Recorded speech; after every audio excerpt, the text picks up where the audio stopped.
Hello, and welcome to another episode of Founder Exchange. Today I have my very good friend, my longtime friend, Ravi Mikkelsen, who is the founder of Atmos and has spent really the last 20 plus years thinking about the clean economy, sustainability, and climate change. I couldn't be more delighted to have you hear his story and to chat about how we make the planet a better place. So welcome, Ravi. Thanks, Ubu. Really happy to be here today. So the thing that I've really intrigued me about Atmos from the very beginning was, there's really two sides of clean tech. There's the side that kind of trends towards nonprofit, and there's the very commercial side that oftentimes I wonder how much good it's doing. But I felt like your vision really brought together a profitable and meaningful kind of way to go about solving this big problem. Yeah, thank you. And so our vision, so my co-founder and I, we don't think anyone should have to sacrifice to do the right thing. So neither should, as a company, we shouldn't have to sacrifice profit because we need to stay in business, nor should our customers have to settle for a lesser product to do the right thing. So with Atmos Financial, we pay more, we have an easy application process, and right now it's a savings account. So it's just like any others where you get FDIC insurance, and it's doing the right thing. It is funding clean energy. So tell me about, what was the origin of this idea? Tell us about the origin story. So as you said in your intro, I've been in clean energy and fighting climate change for 20 plus years. And as an engineer trying to build energy generation or management technologies, and came to finance about 5 years ago, thinking or coming to the conclusion that capital was the Archimedes lever to move the world on climate change. And so banks hold about $150 trillion in assets and roughly the same in deposits globally. And they are the ones who decide what our world looks like, really. So we put our money into banks. Banks then lend that money out for projects to companies and to individuals to finance, like I said, projects or things. So you borrow money from a bank to purchase your house and all of the appliances and equipment inside of it. They finance fossil fuel extraction, prisons, parks, all sorts of different things. And so choosing where to put your money is essentially choosing what you want to see get built in the world. And so in order for us to stop climate change at 1.5 degrees centigrade or 3 degrees Fahrenheit, which is a potential. It's not guaranteed, but if we want to have a chance at doing that, which is still a chance, we need to start spending trillions of dollars on changing out our infrastructure. That's how we generate energy. It's how we consume energy. So our vehicles, how we heat our homes and buildings. It's how we grow our food. So this was the genesis. It's sort of this long process. And we said, okay, we need to start spending trillions of dollars. It's really only the banks, the biggest banks, the US government, the Chinese government, and the EU as a whole has that much money every year to deploy. So if we want to accelerate their transition for these banks, we need a similar banking entity, kind of like Tesla has done in the automotive industry. They've accelerated. They're not the biggest auto manufacturer by any means, but they have accelerated the transition for all the other auto manufacturers because they've shown where the market is headed, what people want. Yeah, and so we talked about this probably 10 plus years ago, where you had been telling me that basically solar projects and a lot of the clean energy projects were some of the best yielding investments, and yet the investment into that overall was really, really slow. I mean, what is the So tell me more about the how your bank works and why this and what you actually do. Right. So there were very high yielding back then, and there are still high yielding projects, but the cost of those projects has come down so much, and that's why we've seen a growth in investment over the last decade, is because the cost of solar, wind, battery storage has come down by 60 to 90% from what it was a decade ago. And so our startup is a banking entity. We cannot say that we're a bank because we'll get in trouble if we do that. But what we do is the deposits come through Atmos and then go into our sponsor bank, similar to other fintechs, neobanks like Chime, Dave, et cetera. But so what we then do is then we're establishing relationships with additional banks, these counterparty banks. And so the deposits flow through us to our sponsor bank and into these counterparty banks. And these counterparty banks have existing renewable energy lending programs. So what they'll do is they're taking our deposits and they're using them to fund these large utility scale solar. And that's the first thing that we're funding right now. But as we grow, and starting this summer, we'll start making loans directly ourselves, and that will be for residential solar. So for people to put solar on their own roofs, and then batteries in their home for storage, and to then electrify their homes as well. And so the idea is that from a customer's point of view, when you are putting money into a checking account, you're getting some kind of interest rate, and oftentimes that interest rate is basically a calculation of how the return the bank is getting from lending money into however many industries and projects. What you're doing is saying, we're only going to fund things that are good for the planet with deposits, but you also know and believe that many of these projects are actually going to pay out a higher interest rate than a typical checkings product. Does that summarize that? Yes, and a really big difference between us and the legacy banks is our cost of operation. We don't have thousands of branches across the country. We're not built upon 40-year-old technology. COBOL and Fortran is what the big banks use to build their first systems, and they're still maintaining those systems. So we have a much lower cost of operations. So having our net interest can be higher because of a lower cost, while further reducing the cost of the loans that we give. And so right now we have a top rate of 0.4% on our savings rate, which is almost 10x the national average. And then we've got over 30 climate and clean energy nonprofits on our platform, so that people can donate directly to them from their savings account. And if somebody does that, even any amount on a monthly basis, we will then give them an extra 0.11% for a total of 0.51%. So it's significantly higher than what the large banks are paying, or the national average, the vast majority of banks and credit unions are paying out there. Right on. So so as you know, I'm a customer. I have an account with you guys, and I had to have you on because you're growing extremely fast right now. What is really behind that, and who are your customers? It's the change in zeitgeist, I think, that is driving the growth. People want to do the right thing, and they want it to be easy. And so with 3-4 minute application process, and then another less sub-minute to fund the account, it's really easy. And it's only a savings account at the moment. So it's not like we're asking somebody to transfer over their entire banking relationship and change where they pay Netflix and HBO from. So it's a bit easier.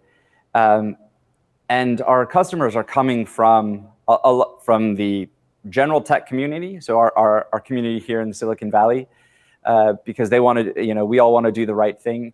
And then also from across the country in the clean energy and climate communities as well. Awesome.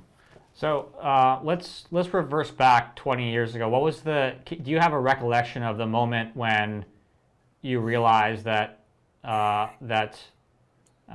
clean tech, that climate change were the biggest problems of our time? What was that moment for you? Yeah, trying to make me cry on here, aren't you?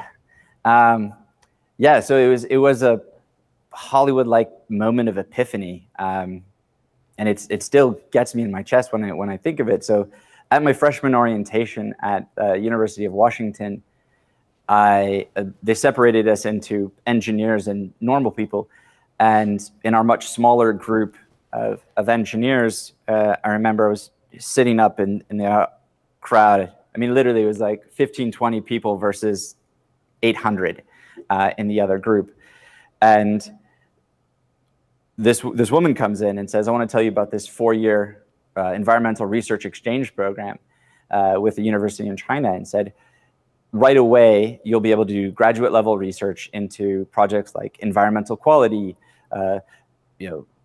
easily recyclable materials, renewable energy." And she said some other things, but I didn't hear it. When she said renewable energy, the room got dark except like a spotlight on this woman, and there was this intense heat in my chest. And there's this voice in my head that said, "This is your mission in life. It is to help the world transition off of fossil fuels." And so basically, like, that was the moment when I just started diving into it and reading everything I could and dedicating at least some time every single day towards achieving that mission. So you've started a couple of companies in the space. Why is now the time, and why now, if so?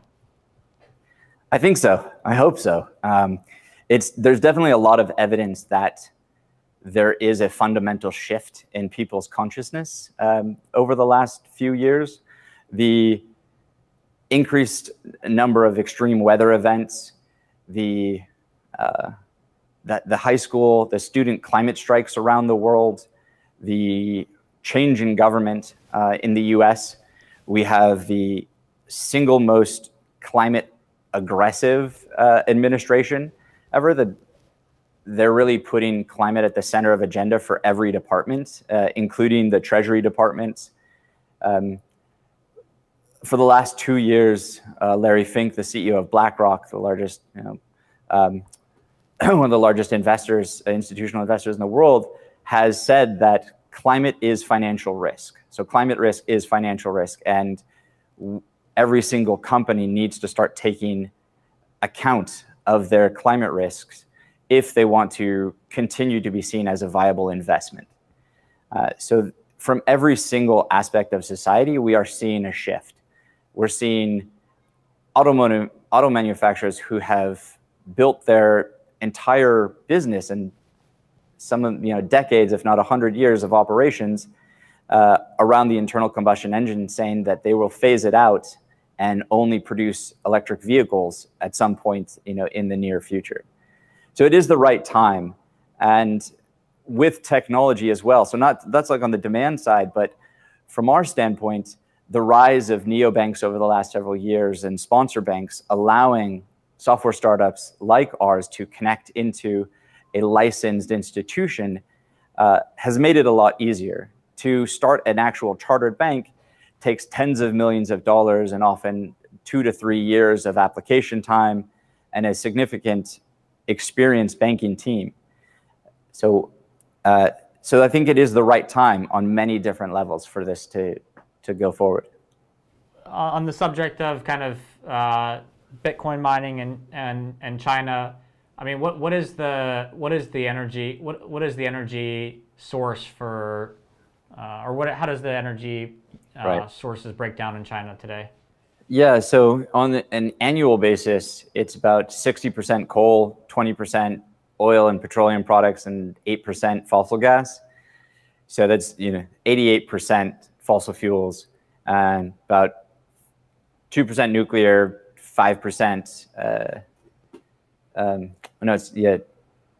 It's 12% total renewables, so about 8% hydro, and 4 to 5% solar and wind, other renewables. So 86% fossil fuels, 2% nuclear, and then about 12 to 13% renewables. So if the vast majority of Bitcoin mining is happening in China, it's primarily fueled with fossil fuels. Right now, if you're looking on sort of like a spot basis, the renewables is over 20% because the solar and wind is picking up, and it will increase as we go through the summer. But still, on an annualized basis, the vast majority of energy comes from fossil fuels.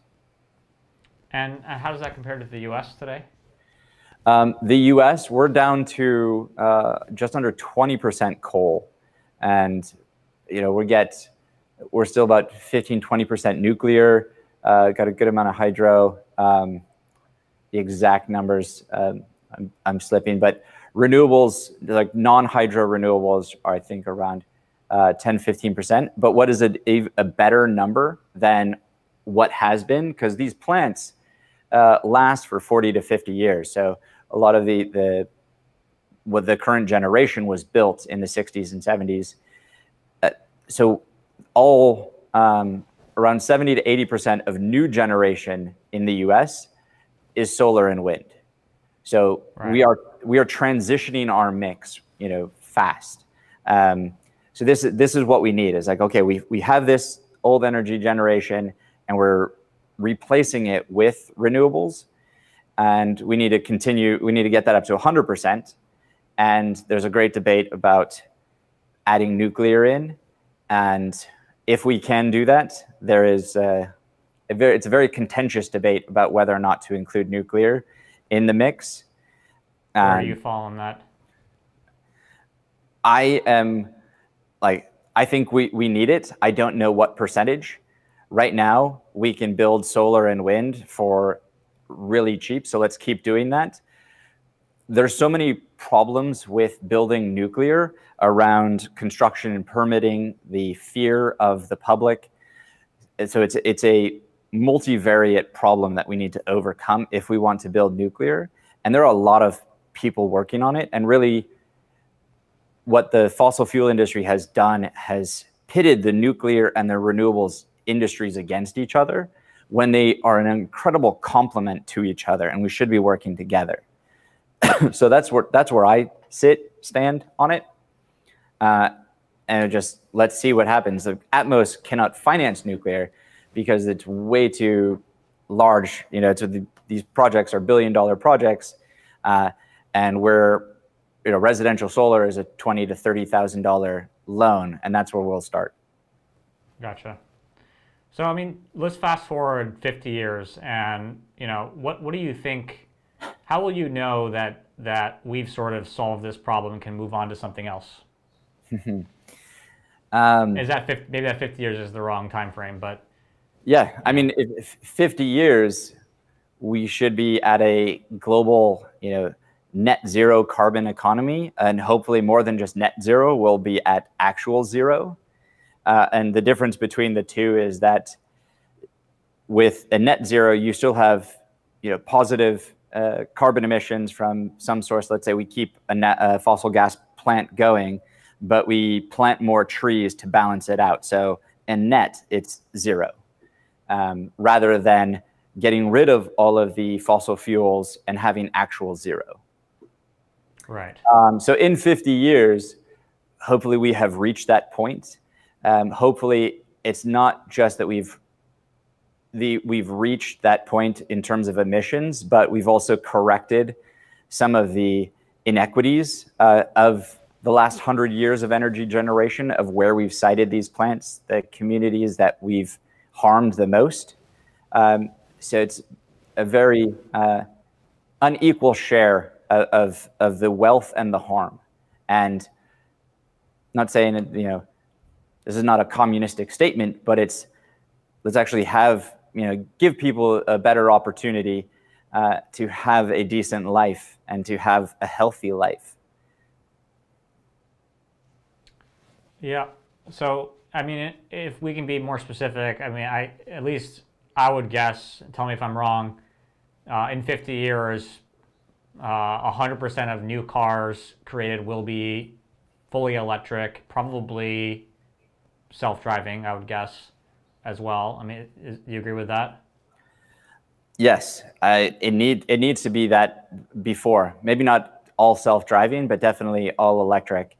I mean, here in California, there's a new law passed by the governor that says all cars sold within California after 2035 must be electric.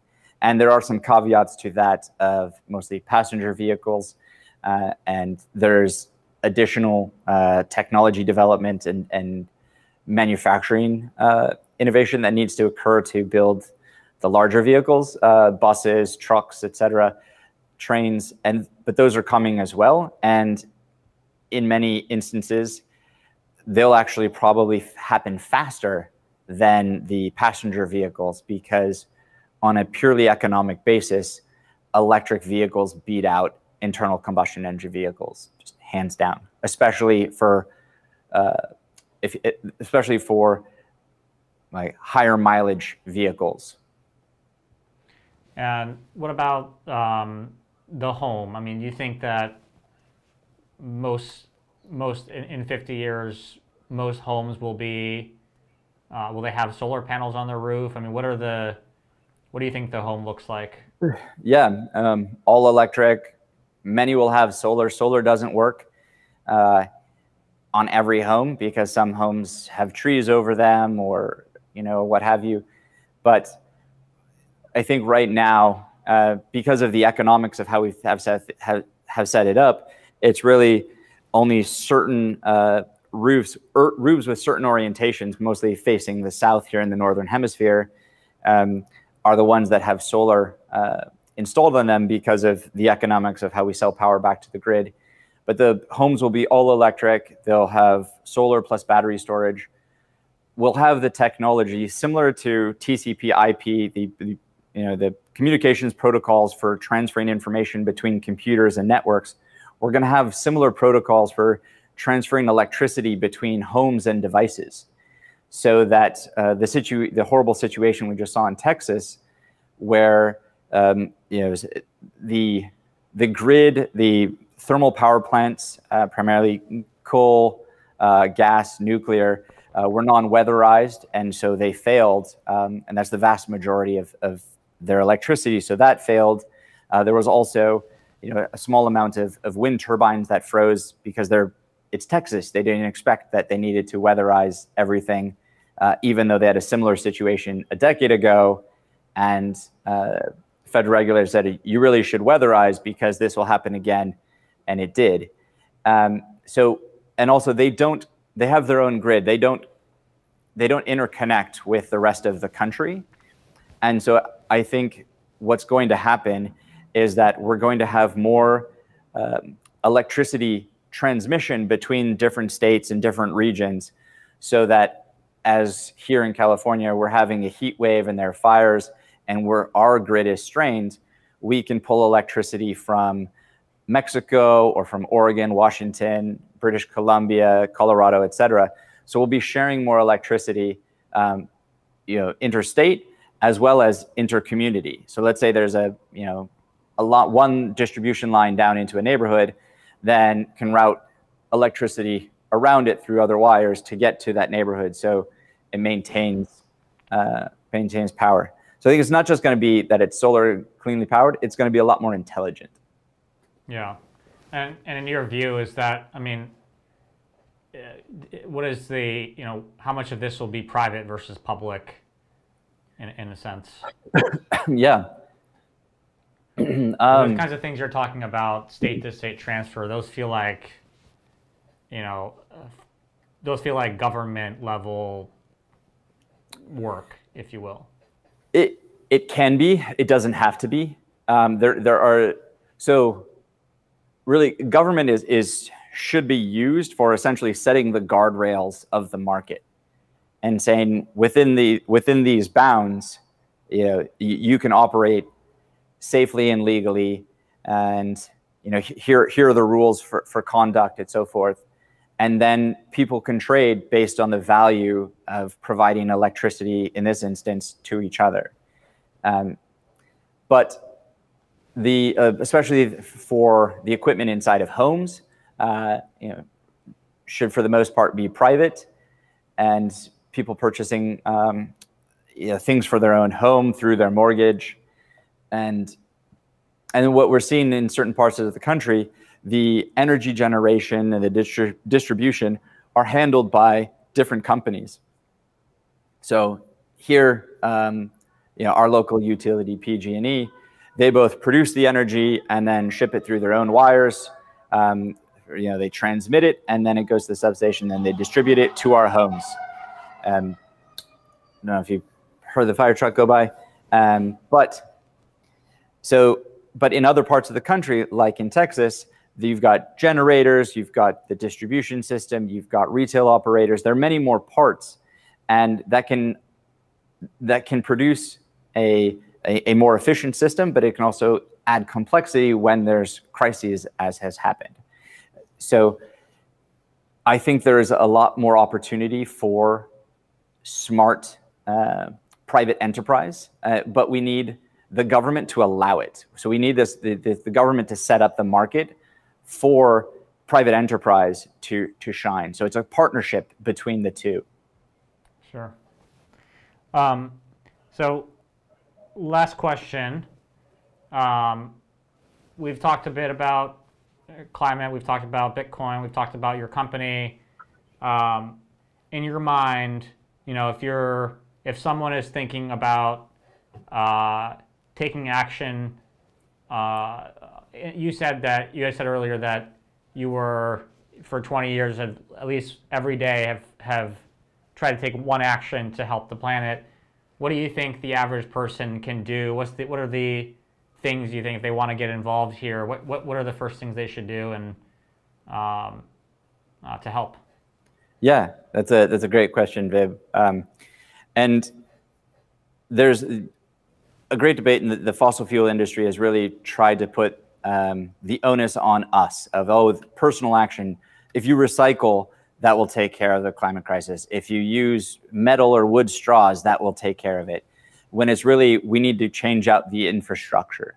So sort of the top 5 things that people can do are vote for elected leaders, whether that's the PTA or the president and everywhere in between, who understand climate science and is working towards this transition.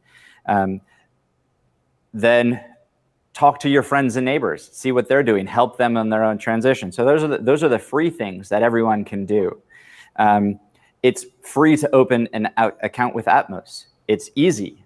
And if you do that, you'll earn more money, and the money will be used to fund clean energy and electrification and a regenerative agriculture. So that's other things. If you own your house, you can put solar on it, you can electrify it. You can electrify your transportation. These are individual actions that can lead to systemic change, which is what we need. So as we change out how we power and consume energy, how we generate and consume energy ourselves, it helps to not only socialize it amongst our peers, but also it helps to drive down the cost. So every doubling of installed solar reduces the cost by about 36%, which is significant. So these are the things that each person can do. And if they have any questions, I'm always happy to help. So reach out. And what's your email? It is Ravi, R-A-V-I, @joinatmos.com. Okay, well, that wraps it up. Thank you so much, Ravi. It was great to talk to you about all things clean tech. And you heard it from him. If you want to get involved, there's lots of free ways to get involved. Talk to your friends. If you have a house, install solar. Really, it's super cost effective these days, and I'm sure Ravi will be happy to point you in the right direction. And definitely get an account with Atmos. You'll be doing a lot of good. So thank you so much, and we'll see you next week.